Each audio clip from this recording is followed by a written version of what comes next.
हैं। पहले 2 हिस्सों में हमने प्रिंसिपल ऑफ लेवलिंग के बारे में जाना, उसके बाद जाना टाइप्स ऑफ लेवल, यानी कि लेवलिंग इक्विपमेंट कितने तरह के होते हैं, उनके बारे में हमने पढ़ा। फिर प्रोसेस ऑफ लेवलिंग, किस प्रकार से हम किस प्रक्रिया के तहत लेवलिंग करते हैं उसके बारे में जाना, कितने तरह की लेवलिंग होती है, रिड्यूस लेवल के बारे में जाना, और एक न्यूमेरिकल प्रॉब्लम सॉल्व किया हमने हाइट ऑफ कॉलिमेशन मेथड से।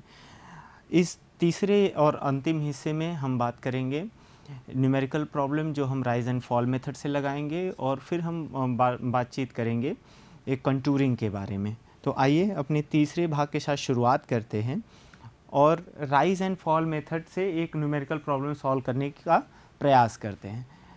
न्यूमेरिकल प्रॉब्लम आपको बताने से पहले मैं कुछ 1-2 छोटे नियम इस विधि से संबंधित मैं आपको बता दूं। इसमें सिंपली पहली रीडिंग में से सेकेंड रीडिंग को माइनस करते हैं। अगर वो वैल्यू नेगेटिव आती है तो वहाँ पर फॉल होता है, अगर पॉजिटिव आती है तो वहाँ पर राइज कंसीडर किया जाता है।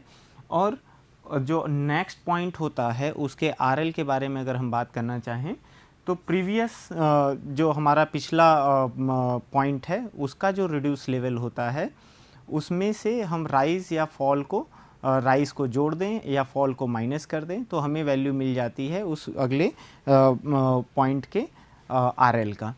उदाहरण के तौर पे मैं आपको बता दूं, ये अगर हमारा कोई टेरेन है, कोई एक सतह है, आपने यहाँ पर एक स्टेशन ए आपका यहाँ है, स्टेशन बी आपके पास यहाँ पर है।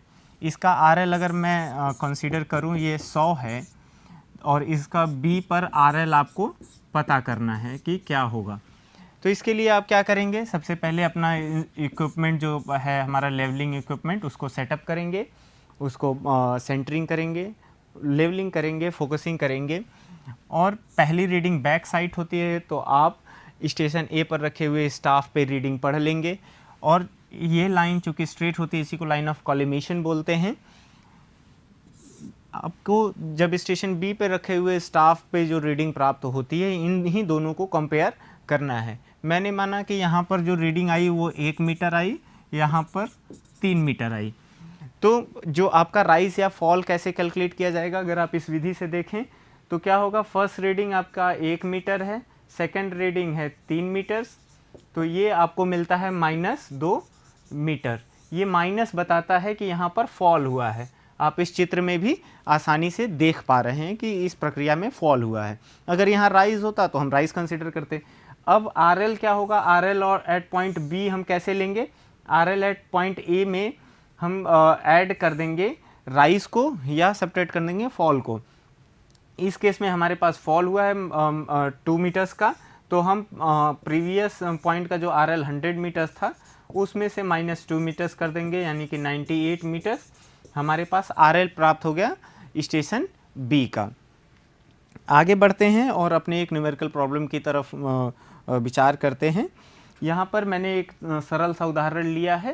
ये रीडिंग स्टाफ की ली गई 7 स्टेशंस पे, जिसमें 4th स्टेशन जो है उसकी रीडिंग लेने 4th स्टेशन पे आपका पॉइंट चेंज हुआ है। पॉइंट चेंज होने का मतलब क्या है, आपने अपना जो सेटअप है, इंस्ट्रूमेंट है, उसको एक जगह से दूसरी जगह रखा है। इसके बारे में हम विस्तृत रूप से पिछले लेक्चर में चर्चा कर चुके हैं। अब इसके बाद अगर आप राइज एंड फॉल मेथड से कैलकुलेशन करना चाहते हैं तो ये लेवल बुक का एक फॉर्मेट है। ये वैल्यूज़ मैंने समय बचाने के लिए भर दिए हैं, बट ये सारे न्यूमेरिकल वैल्यूज़ आप खाली कर दें तो ये आपको फॉर्मेट मिलता है लेवल बुक का, राइज एंड फॉल मेथड से अगर आप कैलकुलेशन कर रहे हैं। इसमें वैल्यूज़ कैसे फीड करेंगे, आपको पता है कि किसी एक इंस्ट्रूमेंट सेटअप के साथ जो पहली रीडिंग ली जाती है वो बैक साइड होती है। उसी इंस्ट्रूमेंट सेट के साथ अगर आप आखिरी रीडिंग को कंसिडर करते हैं तो वो आपका होता है 4 साइड। इसके मध्य जितनी भी रीडिंग ली जाती हैं उसको हम इंटरमीडिएट साइड कहते हैं। तो देखिए आपने शुरुआत की 0.785 से, तो 785 आपका बैक साइड हो गया, और फिर आपको पता है कि जो स्टेशन 4 है वहाँ पर आपने पोजीशन चेंज किया है, तो आखिरी रीडिंग 3.435 हो गई, तो ये हो गया 4 साइड, और इसके मध्य जो 2 रीडिंग्स थी वो हो गई हमारी इंटरमीडिएट साइड। अब यहाँ पर हम स्टेशन 4 पर जब इंस्ट्रूमेंट चेंज करेंगे तो हमें फिर से पहली रीडिंग लेनी पड़ेगी। तो जो पहली रीडिंग होगी अगेन वो बैक साइड हो जाएगी on the same station, station 4। तो देखिए स्टेशन 4 पर पहली रीडिंग क्या आ गई, जो आपने इंस्ट्रूमेंट चेंज के साथ किया 1.367, तो ये हमने बैक साइड के कॉलम में लिखा। आखिरी रीडिंग होती है 4 साइड, तो हमने यहाँ पर लिखा 4 साइड के कॉलम में, और फिर जो बीच के रीडिंग्स है वो आते हैं हमारे इंटरमीडिएट साइड, तो उन्हें बीच में लिखना पड़ता है। अब हम लोग शुरू करते हैं कैलकुलेशन कैसे किया जाएगा। यहाँ पर एक चीज़ आपके पास और क्वेश्चन में पता है कि RL एट स्टेशन ए का जो रिड्यूस लेवल है वो 100 आपको पहले से पता है, यानी कि वो बेंचमार्क है, उसका आपको एलिवेशन सी लेवल से आपको मालूम है। अब इसी के परिप्रेक्ष्य में आपको सभी स्टेशंस का, यानी कि ये जो 7 स्टेशन कुल हैं, सभी का RL आपको ज्ञात करना है राइज एंड फॉल मेथड का इस्तेमाल करके। आइए शुरू करते हैं और कुछ एक उदाहरण और कुछ एक तरीकों से, कुछ एक डायग्राम से समझने का प्रयास करते हैं कि इसको कैसे हम कैलकुलेट करेंगे। देखिए ये सतह कुछ इस तरीके से है। अगर हमने यहाँ पर स्टेशन ए माना, ये क्या है हमारा स्टेशन 1, यहाँ पर स्टेशन 2, 3 और ये स्टेशन 4, फिर यहाँ पे हमारा स्टेशन 5 है। स्टेशन ए पर हमने अपना स्टाफ रखा रीडिंग लेने के लिए। हमें अपना कहीं पे तो ये लेवलिंग इक्विपमेंट को सेटअप करना पड़ेगा। इसका लाइन ऑफ कॉलिमेशन इस तरीके से जाएगा। हर स्टेशन पे हम स्टाफ रखेंगे और उसमें जो आ रही रीडिंग होगी उसको हम पढ़ेंगे।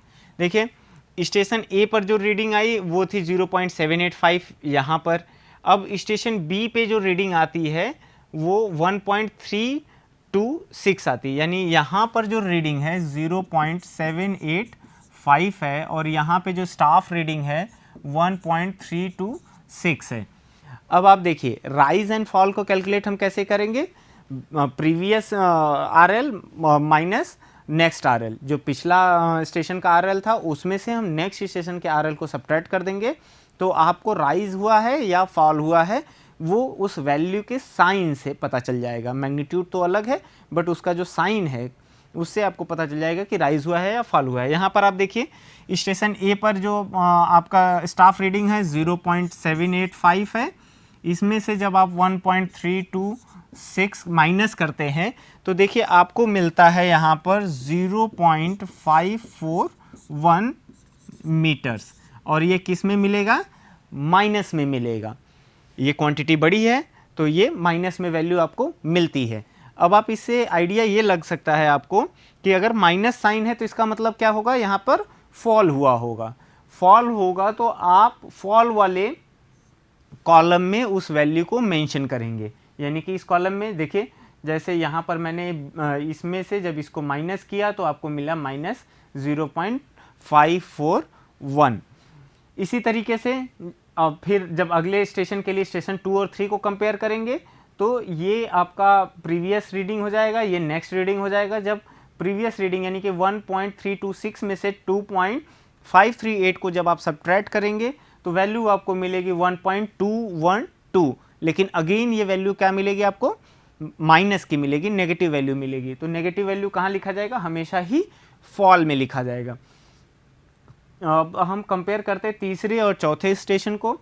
देखिए तीसरे स्टेशन के लिए जो तीसरा स्टेशन अब आपके लिए प्रीवियस स्टेशन की तरह कंसीडर किया जाएगा। तो 2.538 में से जब 3.435 को आप सब्ट्रैक्ट करते हैं तो आपको मिलता है 0.897, जो कि नेगेटिव वैल्यू के साथ आपके पास आता है। नेगेटिव वैल्यू का मतलब क्या है, ये आपका फॉल के कॉलम में लिखा जाना है। तो इस तरीके से आपने यहाँ तक कैलकुलेट कर लिया, लेकिन आपको पहले ही क्वेश्चन में बताया गया था कि चौथे रीडिंग के बाद जब आप फोर्थ रीडिंग ले लेंगे तब उसके बाद आपको स्टेशन को चेंज करना है। स्टेशन चेंज किया, अब मैं इस डायग्राम में आपको बताता हूँ। देखिए पहले तो आपका पहला इंस्ट्रूमेंट सेट यहाँ था, चौथी रीडिंग के बाद आपने इंस्ट्रूमेंट चेंज किया, यानी कि हमने इंस्ट्रूमेंट यहाँ पर लगा लिया, ठीक है। अब फिफ्थ स्टेशन यहाँ कहीं है तो इसका वो जो लेवलिंग स्टाफ है यहाँ रखा जाएगा। अब देखिए लाइन ऑफ कॉलिमेशन कैसे होगी, ये कुछ इस तरीके से लाइन ऑफ कॉलिमेशन होगी। देखिए आपको यहाँ पर एक चीज़ ऑब्जर्व करना होगा, बड़े अच्छे से समझना होगा कि स्टेशन 4 पर 2 रीडिंग हमें स्टाफ रीडिंग मिल रही है, क्योंकि ये दोनों ही रीडिंग अलग अलग इंस्ट्रूमेंट सेट के साथ ली जा रही हैं। देखिए एक रीडिंग तो आपका इस इंस्ट्रूमेंट सेट के साथ लिया गया जो यहाँ पर पढ़ा गया था, जिसकी वैल्यू थी 3.435 मीटर्स में सभी है। और दूसरी रीडिंग क्या होगी, जब आपने इंस्ट्रूमेंट सेट यहाँ पर लगाया यानी कि चेंज पॉइंट किया, तो फिर पहली रीडिंग आपको बैक साइड लेनी होती है।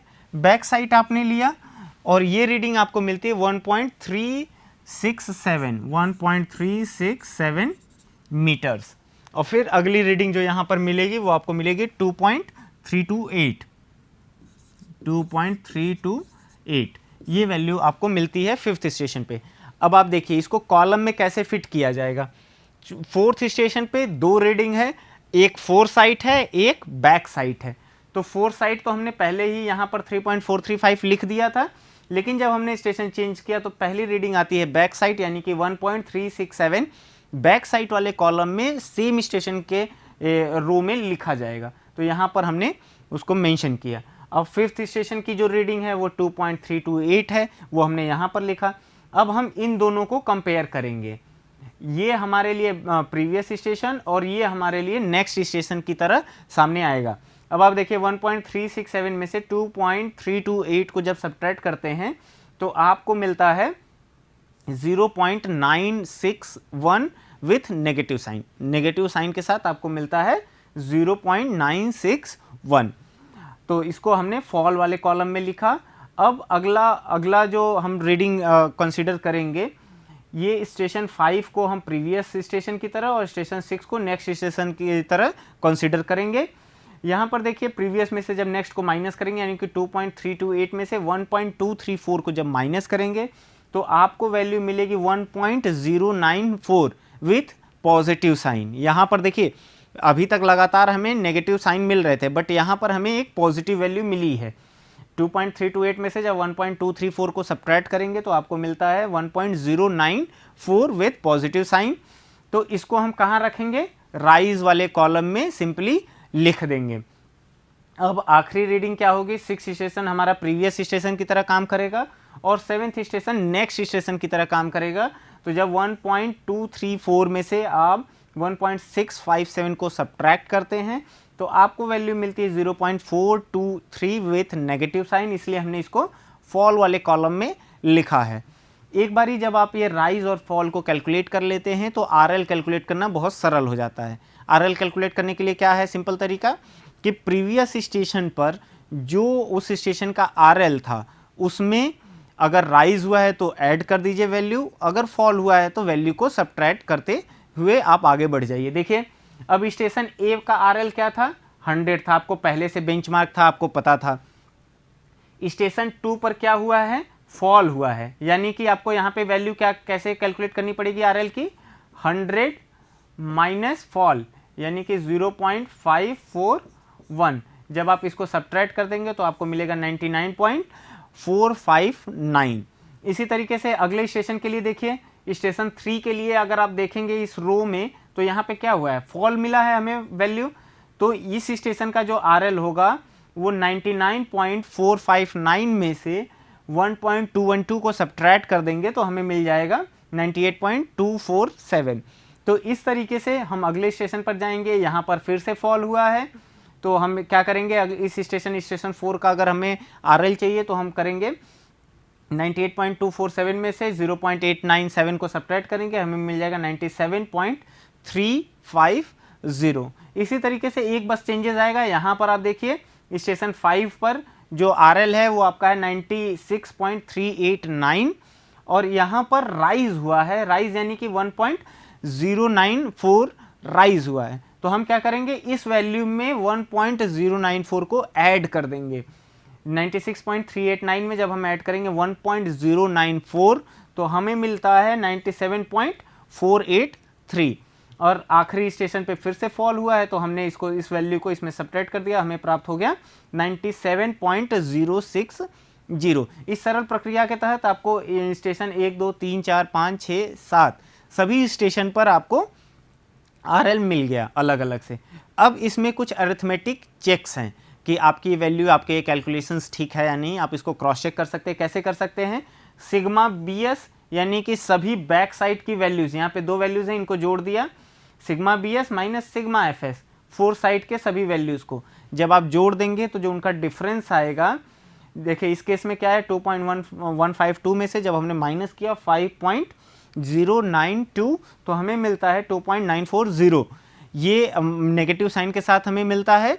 ये वैल्यू एग्जैक्टली बराबर होगी sigma rise minus sigma fall, यानी कि राइज की कुल वैल्यूज, जो इस वाले कॉलम में जितनी वैल्यूज है सबको ऐड कर देंगे। इसमें एक ही वैल्यू थी तो 1.094 में से जब आप 4.034 को सब्ट्रैक्ट करेंगे तो जो वैल्यू आएगी वो ये दोनों आपस में बराबर होगी। एक आखिरी चेक और है कि लास्ट आरएल, आखिरी वाला जो आरएल है उसमें से आप नेक्स्ट आरएल को जब सब्ट्रैक्ट कर देते हैं, नेक्स्ट आरएल यानी कि पहला फर्स्ट आरएल, इस आरएल को जब ये लास्ट वाली वैल्यू से सब्ट्रैक्ट आप कर देते हैं तो जो आपको वैल्यू मिलती है वो अगेन नेगेटिव साइन के साथ मिलती है और ये तीनों वैल्यूज आपस में बराबर होते हैं। जब ऐसा होता है तो आप कह सकते हैं कि हमारा जो कैलकुलेशन है वो परफेक्टली फिट है, बढ़िया है।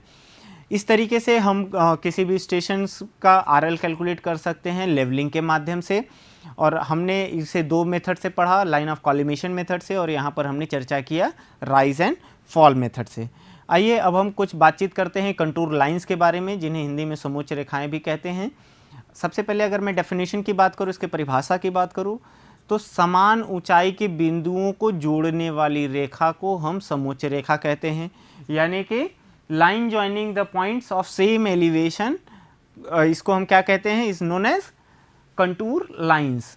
ठीक है, और इस लाइन के बनाने की प्रक्रिया को हम कंटूरिंग कहते हैं। अभी आगे जब हम एक दो चित्र के माध्यम से समझेंगे तो ये समान ऊंचाई वाले बिंदुओं को समझ पाने में सक्षम होंगे। आगे बढ़ते हैं और देखते हैं कि कंटूर लाइंस की कैरेक्टरिस्टिक्स प्रॉपर्टीज़ क्या हैं, मतलब इसकी विशेषताएं क्या है, कंटूर लाइन इतने महत्वपूर्ण क्यों हो जाते हैं। देखिए, सबसे पहले जो इसके बारे में जो खासियत है वो ये है कि एक कंटूर लाइन अगर कंटिन्यूअस है तो उस पे जितने भी पॉइंट्स आएंगे सभी की ऊंचाई क्या होगी, समान होगी, बराबर होगी, उसमें अलग ऊंचाई नहीं हो सकती। दूसरा है कि दो कंटूर लाइंस कभी आपस में एक दूसरे को इंटरसेक्ट नहीं करेंगे, एक दूसरे को काटेंगे नहीं। इसके पीछे सच्चाई क्या है, देखिए, अगर मैं बात करूं कि ये कंटूर लाइन ये है, ये दो तीन कंटूर लाइंस है, अगर कोई कंटूर लाइन इसको ऐसे कट कर रही है, हर कंटूर लाइन की अपनी वैल्यूज है। अगर मान लीजिए इसको मैंने कहा कि 100 मीटर्स पे है, यह 101 मीटर्स पे है, यह 102 मीटर्स पे है, और ये 96 मीटर्स पे है। पहली प्रॉपर्टी के हिसाब से क्या है कि लाइन पर आने वाले हर बिंदु की ऊंचाई समान होगी। तो देखिए, इस लाइन पर आने वाले हर बिंदु की ऊंचाई कितनी होगी, 100 मीटर्स होगी। इस लाइन पर आने वाली हर बिंदु की ऊंचाई 96 मीटर होगी। लेकिन जहां पर ये इंटरसेक्ट हो रहा है वहां पर देखिए, आपको इस पॉइंट, अगर मान लीजिए ये पॉइंट P है, मैंने कंसीडर किया, तो पॉइंट P पर आपको दो वैल्यूज मिलेंगी, जो कि कभी संभव नहीं है कि एक सतह की दो ऊंचाई किसी इस समान रेफरेंस से हो, ये बिल्कुल भी पॉसिबल नहीं है, संभव नहीं है। इसलिए हम ये कहते हैं कि कंटूर लाइन कभी एक दूसरे को कट नहीं करती। लेकिन एक अपवाद है, एक एक्सेप्शन है, अगर कोई केव है यानी कि गुफा है, या कोई ओवरहैंगिंग क्लिफ है। ओवरहैंगिंग क्लिफ को अगर मैं बताना चाहूँ तो कैसे बताऊँगा, देखिए, जैसे ये कोई पहाड़ है लेकिन उसमें इस तरीके का भी स्ट्रक्चर है, तो अगर आप इस बिंदु पे देखें, इस बिंदु पे यहाँ और यहाँ, तो आपको तीन अलग अलग एलिवेशन मिल सकते हैं, लेकिन ये सतह भी अलग है। अगर आप खड़े होंगे तो एक बार यहाँ खड़े हो सकते हैं, एक बार यहाँ चिपक सकते हैं, और एक बार यहाँ पे खड़े हो सकते हैं। तीन अलग अलग जगहों के लिए अलग अलग वैल्यूज हमें मिल सकती है, ये एक अपवाद है, एक्सेप्शन है। इसके बाद कुछ चीज़ें हैं, जैसे अगर कंटूर लाइन के बीच में स्पेसिंग बराबर है तो आप कह सकते हैं कि वो यूनिफॉर्म स्लोप है, यानी कि जो उसकी ढलान है वो समान है। अगर क्लोज्ड स्पेस कंटूर है, यानी कि कंटूर लाइन के बीच में जो स्पेस है, जैसा आपने इस चित्र में देखा, यह जो स्पेस है ये अगर बहुत कम है, तो ऐसी स्थिति में हम क्या कहते हैं कि हमारा जो स्लोप है वो बहुत ज़्यादा स्टीप है, यानी कि बहुत तीखी ढलान है। और वाइडली स्पेस्ड है कि इसके बीच में बहुत ज़्यादा गैप है, तो आप कह सकते हैं कि ये ढलान बहुत ही सामान्य है और इसको तीखा ढलान हम नहीं कहेंगे। तो ये कुछ कैरेक्टरिस्टिक्स प्रॉपर्टीज़ थी कंटूर लाइंस की। एक आखिरी चीज़ मैं आपसे चर्चा कर लूँ जो बहुत ज़्यादा आपके लिए महत्वपूर्ण हो सकता है, कि अगर क्लोज कंटूर है, कंटूर लाइन क्लोज्ड है, तो वो क्या बनाएगा आपके लिए, वो या तो किसी लेक का, पॉन्ड का लेवल्स दर्शा रहा होगा, या किसी हिल या हिलॉक का वो कंटूर पॉइंट्स को दर्शा रहा होगा। अब समझिए एक चीज़ और, कि जितनी भी कंटूर लाइंस है वो सभी क्लोज्ड होती हैं, बट ये हमेशा ही सत्य बात है कि आपके जो ड्राइंग शीट है, आपके जो कॉन्टेक्स्ट में जितना एरिया है उसमें वो क्लोज्ड भले ही ना हो, लेकिन अगर हम वाइडली देखेंगे तो हमेशा ही कंटूर लाइन क्लोज होती है। बट छोटे में अगर हम देखें, जैसे ये हिल्स है तो इसका आप कंटूर लाइन देखेंगे तो ये बिल्कुल क्लोज्ड है। उसी तरीके से यहाँ पर अगर ये डिप्रेशन है तो इसकी कंटूर लाइन्स आप देखिए ये भी क्लोज्ड है। यहाँ एक बड़े ही महत्वपूर्ण बात है, अगर क्लोज कंटूर है और सेंटर से यानी कि मध्य से इस बिंदु से जब हम बाहर जाएं और कंटूर लाइंस की जो वैल्यूज है वो लगातार इंक्रीज होती रहे तो वो क्या होगा, पॉन्ड या लेक हो सकता है। ठीक है, अगर क्लोज कंटूर के अंदर की वैल्यू बाहर की वैल्यू से कम है तो आप कह सकते हैं कि वहां डिप्रेशन है, गड्ढा है, कोई पॉन्ड या लेक है। अगर कंटूर लाइन के अंदर वैल्यूज ज़्यादा है और बाहर अगर अंदर वैल्यूज कम है और बाहर ज़्यादा है तो आप कह सकते हैं कि लेक या पॉन्ड है। अगर वैल्यूज अंदर यानी कि मध्य की तरफ ज़्यादा है और बाहर की तरफ कम है तो आप क्या कह सकते हैं कि वो कोई हिल है। जैसे आप देखिए जो यहाँ पे बिंदु होगा उसके सापेक्ष जो कंटूर लाइन बनेगी वो यहाँ बनेगी और इस बिंदु के सापेक्ष कंटूर लाइन यहाँ बनेगी, तो यहाँ वाली वैल्यूज हमेशा ही ज़्यादा होगी अपेक्षाकृत इस पॉइंट पे जो कंटूर लाइंस की वैल्यू होगी। कंटूर लाइन का इस्तेमाल हम कहाँ कहाँ करते हैं, हम किसी स्थान पर बिना गए बिना जाए अगर वहाँ का कंटूर मैप आपके पास है तो वहाँ की सतह के बारे में आप जानकारी आसानी से इकट्ठा कर सकते हैं। किसी जलाशय की कैपेसिटी का आकलन कर सकते हैं। जलाशय से मेरा आशय यहाँ पर यह है कि कोई अगर आपने हाइड्रो पावर प्रोजेक्ट्स बनाए हैं, कोई बांध बना करके बहुउद्देशीय परियोजना बनाई है जिसमें आपको बांध के पीछे पानी स्टोर करना है बिजली उत्पादन के लिए या पीने के लिए या कृषि के लिए पानी सप्लाई करने के लिए, तो किसी बांध के पीछे कितना पानी स्टोर होगा वो आपको जो क्वांटिटी है वो लीटर्स में या वो कैसे पता चलेगा, आपको कंटूर लाइन की मदद से आसानी से आप उसके वॉल्यूम को कैलकुलेट कर सकते हैं। अगला है compute the quantity of earthwork, यानी कि अगर कोई गड्ढा है आपके घर के आसपास उसको अगर मिट्टी से भरना है तो कितनी मिट्टी की आवश्यकता पड़ेगी, कितने मीटर क्यूबिक मीटर मिट्टी की आवश्यकता पड़ेगी। अगर आप उसका कंटूर लाइंस आप ड्रॉ कर सके, कंटूर मैप ड्रॉ कर सकें तो उससे आसानी से आप कैलकुलेट कर पाएंगे कि कितना मीटर क्यूब आपको मिट्टी की आवश्यकता पड़ेगी।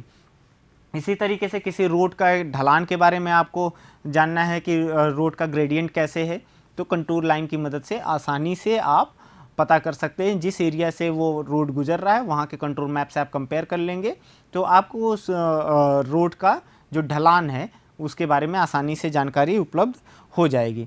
कुछ टेक्निकल टर्म्स है जिनके बारे में हमें जानना चाहिए। कंटूर इंटरवल क्या होता है, दो कंटूर लाइंस के बीच में जो वर्टिकल डिस्टेंस होती है उसको कंटूर इंटरवल कहते हैं। हॉरिजॉन्टल इक्विवेलेंट क्या है, दो कंटूर लाइन के बीच में जो हॉरिजॉन्टल डिस्टेंस है उसको हम हॉरिजॉन्टल इक्विवेलेंट कहते हैं। मेथड ऑफ कंटूरिंग दो ही है हमारे पास, एक डायरेक्ट मेथड है, दूसरा इनडायरेक्ट मेथड है। डायरेक्ट मेथड में क्या होता है मैं आपको कहूँ अगर तो यहाँ पर आप सीधे सीधे लेवलिंग इक्विपमेंट ले जाते हैं, उस सतह पर पहुँचते हैं, लेवलिंग स्टाफ की मदद से ऊंचाई या गहराई का आकलन करते हैं, पिछले पॉइंट के आरएल से अगले पॉइंट के आरएल को कंपेयर करते हैं और उसका सटीक आंकड़ा वहीं पर रिकॉर्ड कर लेते हैं, दर्ज कर लेते हैं अपने लेवल बुक में। तो इस मेथड से जो बनाया जाता है कंटूर मैप उसको हम कहते हैं डायरेक्ट कंटूरिंग।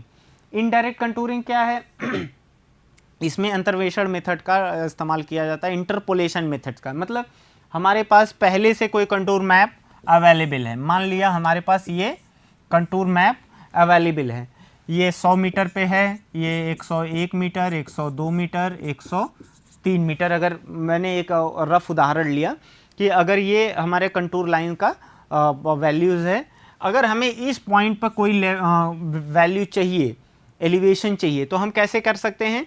एक तो सबसे पहले हम इस पॉइंट के परिप्रेक्ष्य में यहाँ पर अपना लेवलिंग स्टाफ रख करके अपने लेवलिंग के तरीक़ों से उसमें हाइट ऑफ कॉलिमेशन मेथड या राइज एंड फॉल मेथड का इस्तेमाल करके हम इन दोनों को कंपेयर करके इसको कर सकते हैं, जिसको डायरेक्ट मेथड कहेंगे। या हम इन दोनों वैल्यूज़ को इंटरपोलेट कर लें। अगर हम इसके बीच में हॉरिजॉन्टल डिस्टेंस के बारे में जानते हैं तो हम इस वैल्यू को देख करके और इसके बारे में एक इंटरपोलेशन के माध्यम से वैल्यू का आकलन करें, ये इनडायरेक्ट मेथड में गिना जाता है।